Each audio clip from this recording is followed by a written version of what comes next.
पाकिस्तान में हर घर में कोई एक ऐसा शख्स है जो कि डायबिटीज़ का शिकार होता है। अक्सर लोगों को डायबिटीज़ काफ़ी अरसे से होती है, सालों साल चलती है, लेकिन उन्हें इस बात का पता नहीं चलता। लेकिन जब पता चलता है तब तक जो डायबिटीज़ है उनके किडनीज़ को डैमेज कर चुकी होती है, हार्ट को नुकसान पहुंचा चुकी होती है। आज हम इस वीडियो में डिस्कस करेंगे डायबिटीज़ के ऐसे 10 साइंस जो कि आपको जानना बहुत ज़रूरी है और इनसे बचना भी ज़रूरी है। अस्सलाम वालेकुम, मैं तहसीन हॉस्पिटल फार्मासिस्ट, आप देखते हैं सेहतनामा। अगर आप सेहत से मुतालिक अथेंटिक इन्फॉर्मेशन चाहते हैं तो सेहतनामा को देखें और इस वीडियो को कंप्लीट लास्ट तक देखिएगा। आज हम बात करेंगे कि इंसुलिन रेजिस्टेंस या डायबिटीज़ क्या होती है। डायबिटीज़ बेसिकली बॉडी में अब नॉर्मली शुगर लेवल का इंक्रीज़ हो जाना है, जो कि आपको जिस्म में मुख्तलिफ चीज़ों को डैमेज कर सकता है। टाइप्स होती हैं डायबिटीज़ की। बेसिकली 3 टाइप्स हैं डायबिटीज़ की। सबसे पहले type 1 diabetes, type 2 diabetes and gestational diabetes. Type 1 diabetes क्या होती है कि ये इसको हम कहते हैं इंसुलिन डिपेंडेंट, यानी कि इसके अंदर इंसुलिन पैदा ही नहीं हो रही होती जिस्म में, या जिस्म आपकी जो सेल्स होते हैं इंसुलिन बनाने वाले उनको डैमेज कर रहा होता है। दूसरी होती है जो बहुत कॉमन है आजकल और पाकिस्तान में इसका तेज़ी से रिस्क बढ़ रहा है, डायबिटीज़ टाइप 2। टाइप 2 में क्या होता है कि आपके जो है इंसुलिन रेजिस्टेंस हो जाती है, जो सेल्स इंसुलिन बना रहे होते हैं वो सही तरह इंसुलिन प्रोड्यूस नहीं कर पाते, या इंसुलिन जो है वो बॉडी में वर्क नहीं सही तरह करती। थर्ड है गेस्टेशनल डायबिटीज़। गेस्टेशनल डायबिटीज़ होती है बेसिकली कुछ लोगों में ड्यूरिंग प्रेगनेंसी के दौरान जो होती है, लेकिन ये आफ्टर प्रेगनेंसी जो है डिलीवरी के बाद रिवर्सिबल होती है, लेकिन कुछ लोगों में टाइप 2 डायबिटीज़ को अडॉप्ट करने का खतरा होता है। अच्छा, अब डायबिटीज़ को बेसिकली बहुत से लोगों में इसके साइंस एंड सिम्टम्स शो नहीं होते, उस तरह लोग समझ नहीं पाते कि ये डायबिटीज़ के साइंस एंड सिम्टम है। इस वजह से उनको इस चीज़ के बारे में काफ़ी नुकसान होता है और जब पता चलता है तो काफ़ी देर हो गई होती है। चलिए देखते हैं वो कौन से 10 साइंस एंड सिम्टम्स हैं जो कि डायबिटीज़ के पेशेंट को पता होने चाहिए। सबसे पहला है कि आपको फ्रीक्वेंट प्यास लगती है, प्यास बहुत ज़्यादा लगती है, या प्यास नहीं पीने के बावजूद भी आपको लगता है कि जैसे पानी की ज़रूरत है और आपको पानी पीना चाहिए, तो ये एक अर्ली वार्निंग साइन हो सकता है डायबिटीज़ का। सेकंड है फ्रीक्वेंट यूरिनेशन, स्पेशली रात के वक्त को आपको बार बार यूरिन आता है, आपको हाजत फील होती है यूरिन करने की, तो आप रात को उठना पड़ता है, नींद डिस्टर्ब होती है, ये भी एक डायबिटीज़ का साइन हो सकता है। तीसरा है कि भूख का बार बार लगना।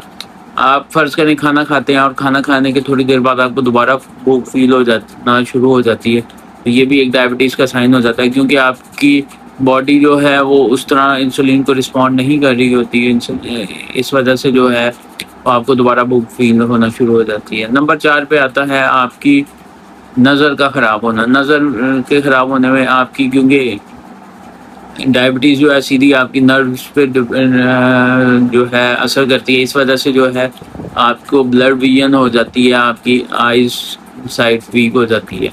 इसके बाद क्या है कि स्ट्रोक का और दिल के ऊपर असर करती है। जो डायबिटीज़ है वो लॉन्ग टर्म चले तो आपके दिल को भी असरअंदाज कर सकती है। साइन है वज़न का कम होना। अगर आपका डाइटिंग के बगैर बहुत जल्दी वज़न कम हो रहा है तो ये भी एक अर्ली वार्निंग साइन हो सकता है डायबिटीज़ का। इसके अलावा आपका जो है फैमिली हिस्ट्री इसमें बहुत ज़्यादा मैटर करती है कि आपको अगर एक फैमिली हिस्ट्री है डायबिटीज़ की तो आपको एहतियात करनी चाहिए। आपके बहन भाई या फादर्स में से किसी को है तो आपको एहतियात ज़रूर करनी चाहिए। इसके अलावा जो साइन एंड सिम्टम्स हैं उनमें आता है इन्फेक्शन, बार बार रिकरेंट इन्फेक्शन होना। अगर कोई बैक्टीरियल और वायरल इन्फेक्शन हुआ है, फंगल इन्फेक्शन हुआ है, तो वो आपको कंटिन्यूली होता रहेगा। और नेक्स्ट जो इसमें आती है साइन वो ये है कि आपको इन्फेक्शन हो जाता है या कोई ज़ख़म होता है तो वो बहुत जल्दी हील अप नहीं होता। और लास्ट वार्निंग साइन में ये आता है कि आपके हाथ पैर सुन्न होना शुरू हो जाते हैं, क्योंकि इसमें आपकी नर्व एंडिंग्स होते हैं। कुछ ज़रा से ये भी पता चला है, कुछ स्टडीज़ हैं कि क्रैम्प्स, मसल क्रैम्प्स, अगर आपका शुगर लेवल बहुत हाई है तो आपको मसल क्रैम्प, जिन्हें हम आम ज़ुबान में या पंजाबी में करल कहते हैं, कि सोए हुए करल पड़ गए और बंदा कड़ा के उठता है कि मुझे दर्द हो रहा है, तो ये वार्निंग साइज हैं। तो कौन से लोग ऐसे हैं जिनको ये सबसे ज़्यादा रिस्क होता है, आए वो भी देखते हैं। मोटे लोग जो कि जिनका वज़न ज़्यादा है वो इसका शिकार बहुत जल्द होते हैं। अगर आपकी फ़िज़िकल एक्टिविटी कम है वो लोग शिकार होंगे। अगर आप ऑलरेडी आपकी फैमिली हिस्ट्री है और आप एहतियात नहीं कर रहे तो आप शिकार हो जाएंगे। आप की फ़िज़िकल एक्टिविटी नहीं है तो आप डायबिटीज़ का शिकार हो सकते हैं। इसके अलावा वो लोग जो कि शुगरी ड्रिंक्स या मीठा बहुत ज़्यादा लेते हैं वो इसका शिकार हो सकते हैं।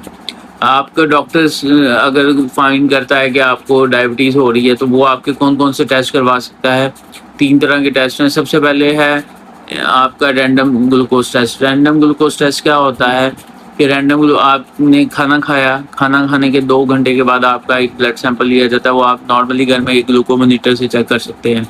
आपका सैंपल लिया और वो चेक किया, वो जो आपका रैंडम ग्लूकोज लेवल है वो आपके ब्लड शुगर के अकॉर्डिंग 180 mg पर डेसीलीटर से कम होना चाहिए, जो कि अगर उस लेवल तक होता है तो वो एक बॉर्डर लाइन है। ठीक है, इसके बाद आपकी आ जाती है फास्टिंग ब्लड शुगर, यानी कि आपने 12 घंटे की फास्टिंग की, उसके बाद आप अपनी शुगर चेक करते हैं। फास्टिंग की रेंज होती है वो 110 mg पर डेसीलीटर होती है। और थर्ड वन है HbA1c। HbA1c बेसिकली शो करता है आपके लास्ट 3 मंथ्स की जो है एक्टिविटी की, आपकी बॉडी में शुगर का क्या लेवल था।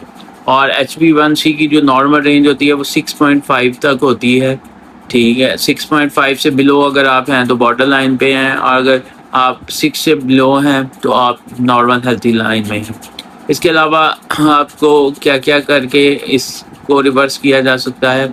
आप अपनी डाइट को मेंटेन करें, डाइट में फाइबर्स ऐड करें, उसमें आप प्रोटीन्स ऐड करें। उसके बाद अगर आप बेहतर तरीका ये है कि आप हर डाइट के साथ अपने फाइबर्स ऐड करें और प्रोटीन्स का ज़्यादा यूज़ करें, कार्बोहाइड्रेट्स को कम करें, वज़न को कम करें अगर आप ओबीस हैं। इसके बाद आप वॉक करें, डेली कम से कम 30 मिनट की वॉक करें, ये आपकी सेहत के लिए बहुत ज़रूरी है।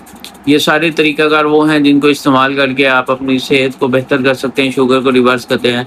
शुगर कोई एक मूज़ी मर्ज़ नहीं है, लेकिन ये सिर्फ है एक लाइफ़स्टाइल चेंज। अगर आप अपने लाइफ़स्टाइल को चेंज करेंगे तो आप अपने अंदर बहुत ज़्यादा बेहतरी पाएंगे। याद रखिए, शुगर जो है एक मूज़ी मर्ज़ नहीं है, लेकिन अगर आप इसको एहतियात नहीं करते, वक्त पे डायग्नोज नहीं करते तो ये आपको बहुत नुकसान पहुंचा सकता है और जिसके सीरियस कॉन्सिक्वेंसेस आपको फेस करना पड़ सकते हैं। अगर वीडियो पसंद आई हो तो लाइक, शेयर एंड सब्सक्राइब करें चैनल को। मैं तहसीन, हॉस्पिटल फार्मासिस्ट। अल्लाह हाफिज़।